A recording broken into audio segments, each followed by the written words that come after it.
do not mind the fact that it's going to get bright and dark and bright and dark and bright and dark, because there is this massive cloud that is like circulating over my skylight here, and every time I press record the cloud just moves over and it just sort of darkens the shot, and it's really annoying me, and I have started and recorded this in about 1,000,000 billion times.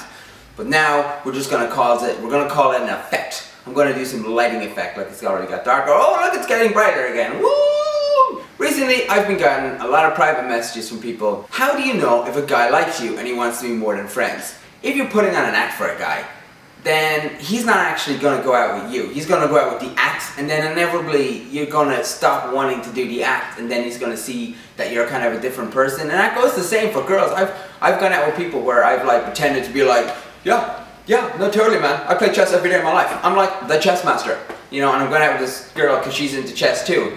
And then, you know, she's like, do you want to play chess? And I'm like, yeah, because I'm the chess master.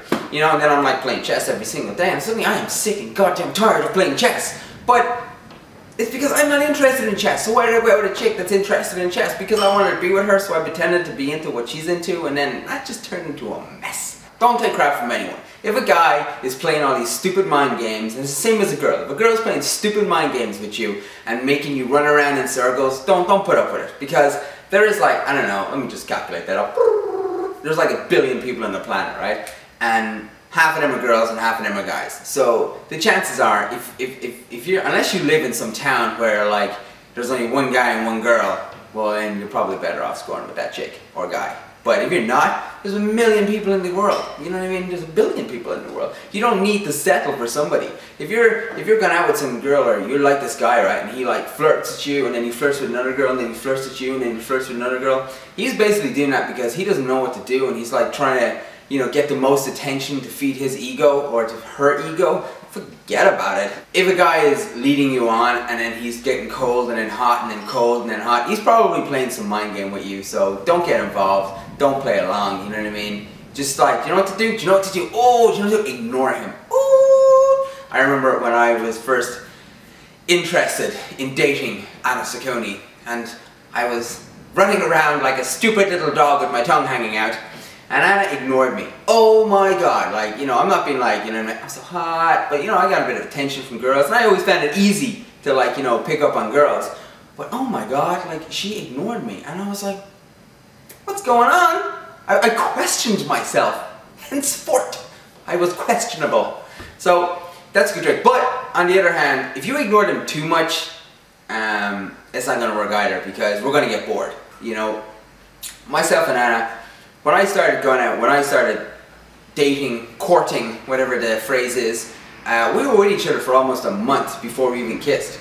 Before we even got together, you know? We just flirted, because that's kind of the fun part, isn't it? You know, the chase, you know? But then, if it all happens too fast, like if you go out with someone, meet them, kiss them, blah blah blah, blah blah blah blah, then the excitement kind of, you know, because you got the rest of your life, you've got years and months and hours, not like Jack Bauer, relationship's over.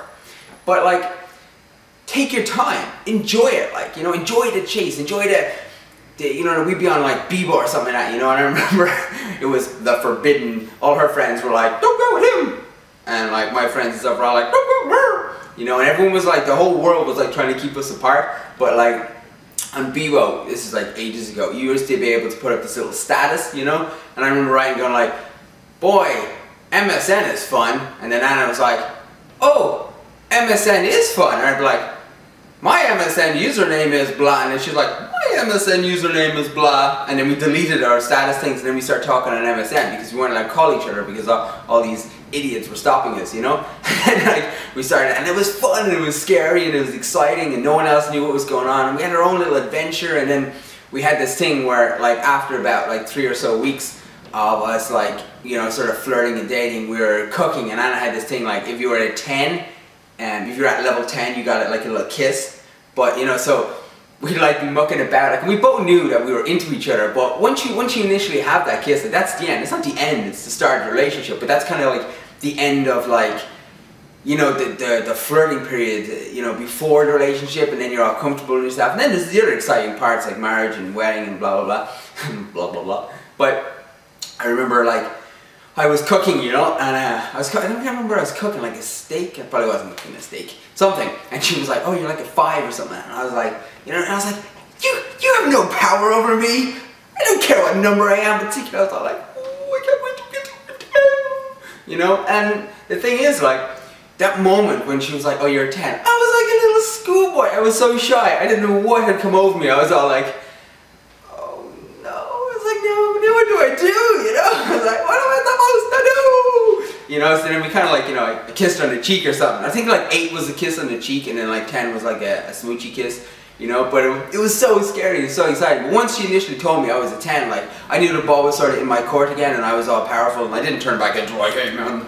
You know, but I kind of knew at that point. Then we just watched the film, and then eventually in the middle of that ridiculous Descent film, how romantic, we had a smoochie, and that was it, like, you know. But that month, I will never ever forget that. That was like, I'd probably be beaten if I did forget it. But that was like the most exciting thing. And although like all these different adventures you have in life, you know, those relationship moments, those moments that you look back on when you had like you're 13 or 14 or 15 or whatever, like your first kiss. Like, I remember my first kiss was the most, to be honest, it was the most disgusting experience I've ever had in my life. It was like this wet fish was like slapping me. It was horrible. I was in this band, and it was right before the All-Irelands. I used to be like a big swimmer, and it was right before then. And I was up in this band. I can't remember the name of our band. It was something stupid. And we were all like cure heads, emotional emos. And this girl was like, so do you like me? Do you like it? And I was like, oh, and it was just like, but my second kiss, which was my first long-term girlfriend, I went to this disco with her. And I don't think she watches YouTube. I hope not. Okay. We were at this school disco thing, you know, and I was so shy. Like, I was just like, oh my god, I was so afraid of girls or something like that. Like, she's an idiot.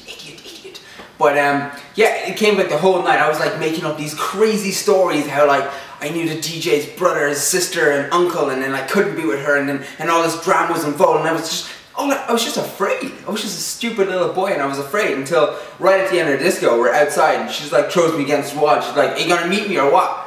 You know. I was romantic again. But yeah, things got considerably better. But that's the thing, you gotta just, if it's supposed to happen, it will just happen, and you gotta just let it happen. And I know you're probably sitting at night going like, I can't go on anymore without this person. But you can. You can just, it's the fun, isn't it? The text messages, the thrill. You get a text message, you look at the name, and you're like, he asked me what time it was. And that's like, you know, but that's the whole fun, isn't it? It's like, you know, once that's over, it's not like, but don't get me wrong, like, I'm not trying to say, like, once it's over, because every single day with Anna is exciting. You know, every day I wake up and I'm like, yes! You know, I got the hottest girl in Ireland. Ooh, ooh. You know, but, like, it's not just about looks, it's about the person on the inside. Anyway, subscribe, rate, comment, Twitter, all of the above. Catch you guys on the flip side. Toodle-doo, toodle-dee, toodle-dum.